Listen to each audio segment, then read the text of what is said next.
ഞങ്ങൾ കേരളത്തെ പിടിച്ചുകുലുക്കിയ വാർത്തയിലേക്കാണ് ആദ്യം പോകുന്നത്. കോട്ടയത്ത് നവവധുവിനെ ആഭിചാരക്രിയ നടത്തുന്നതിന്റെ ദൃശ്യങ്ങളാണ് ഈ പകൽ മാതൃഭൂമി ന്യൂസ് നിങ്ങളിലേക്ക് എത്തിച്ചത്. ദൃശ്യങ്ങൾ പകർത്തിയത് ഭർത്താവിന്റെ സഹോദരിയാണ്. ഈ പെൺകുട്ടിയുടെ കാൽ കെട്ടിയിട്ട് മുടി മുറിക്കുന്നതാണ് ഈ ദൃശ്യങ്ങളിലുള്ളത്. നമുക്ക് ആ ദൃശ്യങ്ങൾ ഒന്ന് കാണാം. ആദ്യം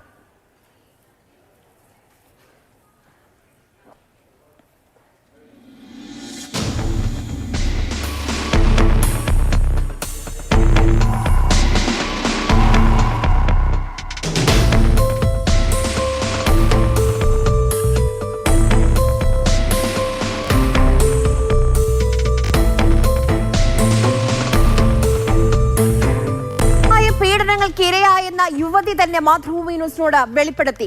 മന്ത്രവാദിയെ വീട്ടിലേക്ക് വിളിച്ചു വരുത്തിയത് ഭർത്താവിന്റെ അമ്മയായ സൗമിനിയാണ്. പൂജക്കിടയിൽ ഈ പെൺകുട്ടിയെ മദ്യം കുടിപ്പിച്ചു, ബീഡി നെറ്റിയിൽ വെച്ച് പൊള്ളലേൽപ്പിച്ചു, മുടിയിൽ ചുറ്റി വലിച്ചുവെന്നും യുവതി പറയുന്നു. കേൾക്കാം.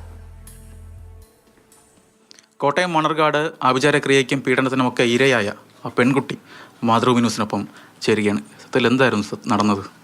ഒരു മന്ത്രവാദി വന്നിട്ട് പുള്ളി എന്നോട് പറഞ്ഞ് എന്തിനും പ്രശ്നമുണ്ടോ എന്ന് ചോദിച്ചു. ഞാൻ എനിക്കൊരു പ്രശ്നമില്ലെന്ന് പറഞ്ഞു. എന്തിനും കണ്ട് പേടിച്ചോ എന്ന് ചോദിച്ചു. ഞാൻ പറഞ്ഞു ഞാൻ ഒന്നും കണ്ട് പേടിച്ചില്ല എന്ന് പറഞ്ഞു. അപ്പം പുള്ളി പറഞ്ഞു എനിക്ക് എന്തോ പ്രേതഭൂത അതൊക്കെ ഉണ്ടെന്ന് പറഞ്ഞു. പുള്ളി വന്നിട്ട് എൻ്റെ അവസാനം നമ്മൾ കർമ്മം ചെയ്യുവാണെങ്കിൽ നമുക്ക് ഹോമവും കാര്യങ്ങളും, ഈ പുള്ളിക്ക് അതൊന്നുമില്ല. ഒരു വെറ്റ പിന്നെ മദ്യം ഇതൊക്കെയായിരുന്നു ഒഴിച്ച് വെച്ചുകൊണ്ടിരുന്നത്. അതൊക്കെ ഒഴിച്ച് വെച്ചുകൊണ്ടിരുന്നിട്ട് പുള്ളി എന്നോട് പറഞ്ഞ് എൻ്റെ അടുത്ത് ഏതാണ്ട് ബാധയുണ്ട്, ആ ബാധേനെ ഒഴിപ്പിക്കാനാന്ന് പറഞ്ഞു. 3 വെറ്റയും പാക്കുമൊക്കെ വെച്ചിട്ട് പുള്ളി എന്നോട് പറഞ്ഞ് നിങ്ങളുടെ വീട്ടുകാർ എന്തോ കൂടോത്രം ചെയ്തിട്ടുണ്ട്, അതുകൊണ്ടാണ് കൊച്ച് വീട്ടിൽ ഓരോ പ്രശ്നങ്ങളും കാര്യങ്ങളും ഉണ്ടാക്കുന്നതെന്ന് പറഞ്ഞു. പിന്നെ അതിന് 3 പട്ട് വെച്ചിട്ടുണ്ടേ, പട്ടിനകത്ത് കെട്ടി കാലയിൽ ഓരോ കെട്ടായിട്ട് വെച്ചിട്ട് ആ പുള്ളി വന്നിട്ട് ഓരോന്നും മന്ത്രങ്ങൾ ചൊല്ലി നിർത്തിക്കൊണ്ടിരിക്കുകയായിരുന്നു. അത് കഴിഞ്ഞപ്പോൾ പുള്ളി എന്നോട് പറഞ്ഞു കൊച്ചിൻ്റെ ദേഹത്ത് ബാധയുള്ളതുകൊണ്ടാണ് കൊച്ചി ഇങ്ങനെയൊക്കെ ദേഷ്യപ്പെടുകയും സംസാരിക്കും. താൻ നേരിട്ട ക്രൂരതകൾ വിവരിക്കുകയായിരുന്നു ആ പെൺകുട്ടി ഷിനോജിനോട്. ഷിനോജ് നമുക്കിപ്പം തത്സമയം കൂടുതൽ വിവരങ്ങളുമായി ചേരുന്നുണ്ട്. ഷിനോജ്, ഈ വാർത്ത, ഈ ദൃശ്യങ്ങൾ, ആ കുട്ടിയുടെ പ്രതികരണം, അതൊക്കെ നമ്മളെ വല്ലാതെ പിടിച്ചുലയ്ക്കുന്നുണ്ട്.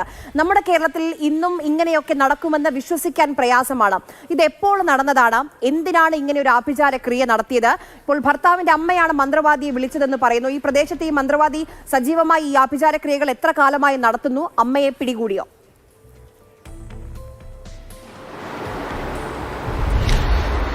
ആര്യ, ഇന്നലെ രാത്രി 10 മണിക്കാണ് മാതൃഭൂമി ന്യൂസ് ഇത്തരത്തിലൊരു വാർത്ത ആദ്യമായി പുറത്തേക്ക് വിടുന്നത്. തുടർന്ന് ഇന്ന് രാവിലെ ഈ പെൺകുട്ടിയുടെ പ്രതികരണവും ഒപ്പം ഈ ദൃശ്യങ്ങളും രാവിലെ 10 മണിയോടുകൂടി പുറത്തേക്ക് വിടുകയായിരുന്നു. എന്തായാലും കഴിഞ്ഞ 2-ാം തീയതി, നവംബർ 2-ാം തീയതി ഞായറാഴ്ചയാണ് ഇതുമായി ബന്ധപ്പെട്ട സംഭവങ്ങളൊക്കെ തന്നെ അവിടെ നടന്നിരിക്കുന്നത്. ഈ കൊരട്ടിക്കുന്ന് എന്നാണ് സ്ഥലത്തിൻ്റെ പേര്. കോട്ടയം മണർകാട് നിന്നൊരു 4 കിലോമീറ്റർ ദൂരമുണ്ട് ഈ സ്ഥലത്തിന്.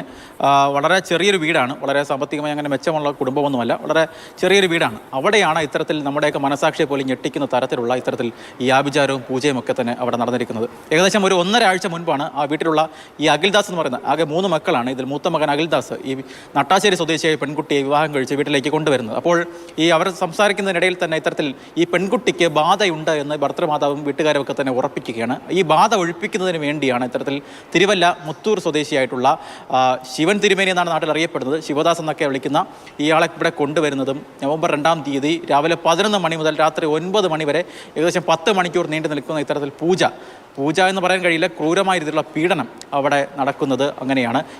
ഈ ദൃശ്യങ്ങൾ ഉൾപ്പെടെ, അതായത് അവിടെ നടക്കുന്ന ഓരോ കാര്യങ്ങളും ഈ ഭർത്താവിൻ്റെ സഹോദരി തന്നെ മൊബൈലിൽ പകർത്തുകയും ചെയ്തു. ഒരുപക്ഷെ അന്നും ആ മൊബൈലിൽ ഒരുപക്ഷെ പകർത്തിയത് വളരെ യാദൃച്ഛികമായി പകർത്തിയതായിരിക്കാം.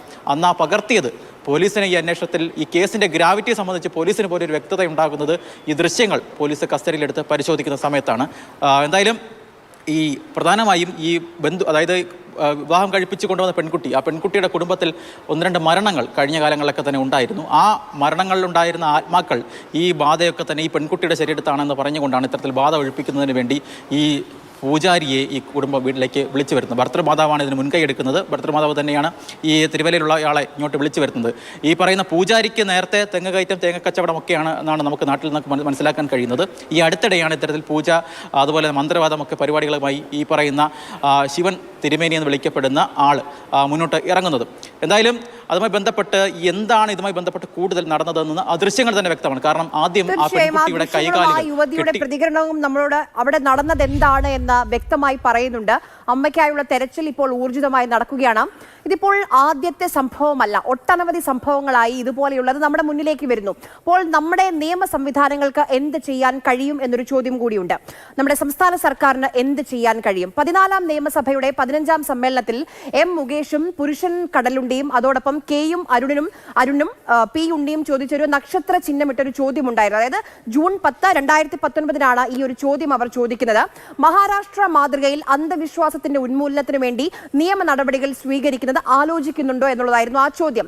അന്ന് മന്ത്രിയായിരുന്ന AK ബാലൻ പറഞ്ഞത് ആലോചിക്കുന്നുണ്ട് എന്നുള്ളതാണ്. അത് കഴിഞ്ഞ് ഇലന്തൂർ ഇരട്ട നരബലി നമ്മുടെ മുന്നിലേക്ക് വന്നു. യുക്തിവാദി സംഘം ഹൈക്കോടതിയിലേക്ക് പോയി. അപ്പോൾ ഈ വിഷയം ഹൈക്കോടതിയിലേക്ക് വന്നപ്പോൾ ഹൈക്കോടതിയും ഇതേ ചോദ്യം സംസ്ഥാന സർക്കാരിനോട് ചോദിച്ചിരുന്നു. അന്നും, അതായത് 2025 അപ്പോഴും ഇത് സജീവ പരിഗണനയിലാണ് എന്ന മറുപടിയാണ് ചീഫ് സെക്രട്ടറി നൽകിയത്. എന്താണ് ഇത്രയും കാലതാമസത്തിനുള്ള കാരണം? തിരുവനന്തപുരത്ത് മാർഷൽ വി സെബാസ്റ്റ്യൻ കൂടി നമുക്കൊപ്പം ചെയ്യുന്നുണ്ട്. മാർഷൽ, എന്താണ് നിയമനിർമ്മാണം നടത്താൻ സംസ്ഥാന സർക്കാരിന് മുന്നിലുള്ള തടസ്സം? ആർജവമില്ല എന്ന് തന്നെ പറയേണ്ടി വരും. ഒറ്റ വാക്യം നമ്മൾ പറഞ്ഞാൽ, ഒരു സംസ്ഥാന സർക്കാരിന് മാത്രമേ ഇത്തരം ദുർമന്ത്രവാദവും അനാചാരവും ആഭിചാരവും ഒക്കെ തടയാനുള്ള കൃത്യമായ നിയമനിർമ്മാണം നടത്താൻ വേണ്ടി പറ്റുകയുള്ളൂ. നേരത്തെ ആര്യ സൂചിപ്പിച്ച പോലെ മഹാരാഷ്ട്ര, അതിനുശേഷം കർണാടക, ഈ രണ്ട് സ്റ്റേറ്റുകളും വളരെ കൃത്യമായിട്ട് കേരളത്തെ അപേക്ഷിച്ച് നോക്കുമ്പോൾ ഇതിന് ലിറ്ററസി കുറഞ്ഞിട്ടുള്ള സംസ്ഥാനങ്ങളാണ്. ഇവർ കൃത്യമായി നടപ്പാക്കിയിട്ടുണ്ട്.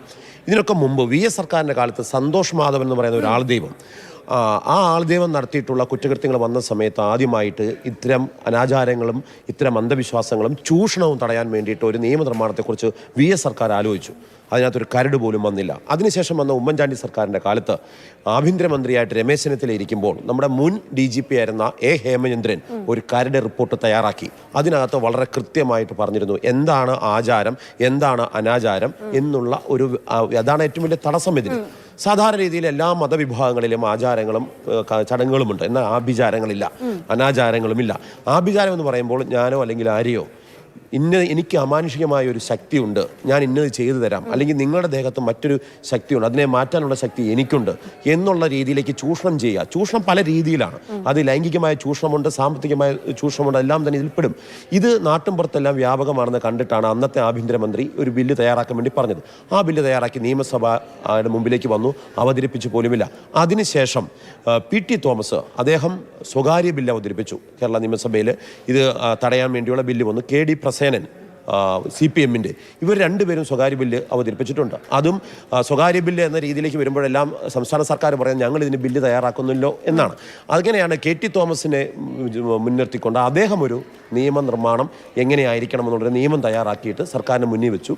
എന്നാൽ മന്ത്രിസഭ ആ KT തോമസിൻ്റെ നിർദ്ദേശങ്ങളെല്ലാം അവർ പഠനത്തിന് വേണ്ടി എടുത്ത് വെച്ചതല്ലാതെ അത് നിയമമാക്കിയില്ല. അപ്പോഴാണ് കേരള യുക്തിവാദി സംഘം ഹൈക്കോടതിയെ സമീപിച്ചിട്ട് എന്തുകൊണ്ടാണ് ഇത് നടപ്പാക്കാത്തത് എന്ന് ചോദിക്കുമ്പോൾ സംസ്ഥാന സർക്കാരിൻ്റെ മറുപടി ഞങ്ങളിത് നടപ്പാക്കാൻ ഉദ്ദേശിക്കുന്നില്ല എന്നുള്ളതാണ്.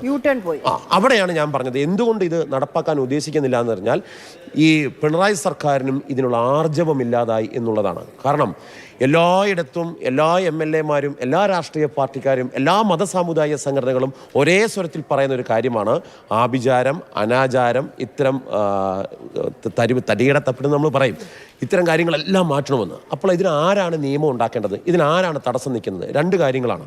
നിയമം ഉണ്ടാക്കേണ്ടത് നിയമസഭയാണ്, സർക്കാരാണ്. അവരത് കൃത്യമായി നടപ്പാക്കുമ്പോൾ എന്താണ് തടസ്സം വരുന്നത്? തടസ്സം വരുന്നത് പ്രധാനമായും മത സാമുദായിക സംഘടനകൾ ഇടപെടുന്നു എന്നുള്ളതാണ്. എന്നാൽ ഔദ്യോഗികമായി നമുക്കറിയാവുന്ന ഒരു കാര്യം, ഇവിടുത്തെ ഒരു മതവും അല്ലെങ്കിൽ ഒരു സമുദായവും ഇത്തരം തട്ടിപ്പുകൾ ഉരുളി കമത്തിയിട്ട് സ്വർണം കിട്ടുമെന്ന് പറഞ്ഞിട്ട് ചെറിയ ചാത്തൻ വേറെ അങ്ങനെയൊക്കെ പറയുന്ന ഇതുണ്ട്. ഇതൊന്നും ഇവരാരും അംഗീകരിക്കുന്നില്ല.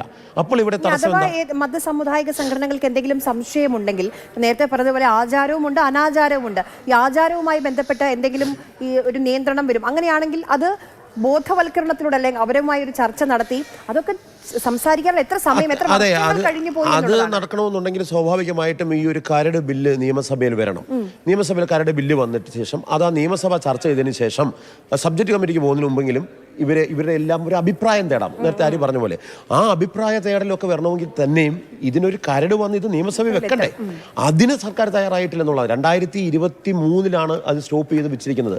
2 വർഷം കൂടെ കഴിഞ്ഞിരിക്കുന്നു. ഇപ്പോഴും ഈ കാര്യത്തിൽ യാതൊരുവിധ ചലനവും സർക്കാരിൻ്റെ ഭാഗത്തുനിന്ന് ഉണ്ടായില്ല. അപ്പോൾ പുരോഗമന സർക്കാർ എന്ന് പറയുകയും ആഭിചാരം അനാചാരം നമ്മൾ ഇലന്തൂര് അതായത് കഴിഞ്ഞ 5 വർഷത്തിനിടയിൽ 38 കേസുകളാണ് ആഭിചാരത്തിൻ്റെയും മറ്റും മറവിൽ നടന്നതായിട്ട് ഹൈക്കോടതിയിൽ വന്നിട്ടുള്ളത്. അത് ഹൈക്കോടതിയിൽ സ്വാഭാവികമായിട്ടും കേരളത്തിലെ പല കോടതികളിലും ഇത്തരം സംഭവങ്ങൾ വരുന്നുണ്ട്. പലർക്കും പണം നഷ്ടപ്പെടുന്നുണ്ട്. ഈ പണം നഷ്ടപ്പെടുന്നതൊന്നും തിരികെ കിട്ടുന്നില്ല. ചിലർക്ക് ജീവൻ നഷ്ടപ്പെട്ടിട്ടുണ്ട്. പല ഭർതൃഗ്രഹങ്ങളിലും പല പെൺകുട്ടികളും പീഡിപ്പിക്കപ്പെടുന്നുണ്ട്. പലരും ഈ കാര്യം നമ്മൾ തന്നെ ഏകദേശം 2-3 പരമ്പര നടത്തിയിട്ടുണ്ട്. അതിനകത്തെല്ലാം നമുക്ക് കാണാം പലരും പല രീതിയിലുള്ള അന്ധവിശ്വാസങ്ങൾ പ്രചരിപ്പിക്കുകയാണ്. അതെ, സർക്കാരിന് വേറൊരു കാര്യം കൂടെ ചെയ്യാം. സർക്കാർ ഇപ്പോൾ പുകവലി നിരോധിക്കണമെന്ന് പറഞ്ഞ് പരസ്യം കൊടുക്കുന്ന പോലെ ഈ അന്ധവിശ്വാസങ്ങളും ആഭിചാരക്രിയകളും എങ്ങനെ മനുഷ്യരെ മോചിപ്പിക്കാനുള്ള ചില കാര്യങ്ങൾ സർക്കാരിന് ചെയ്യാം. ആ പ്രചരണം നടത്തണം സർക്കാർ.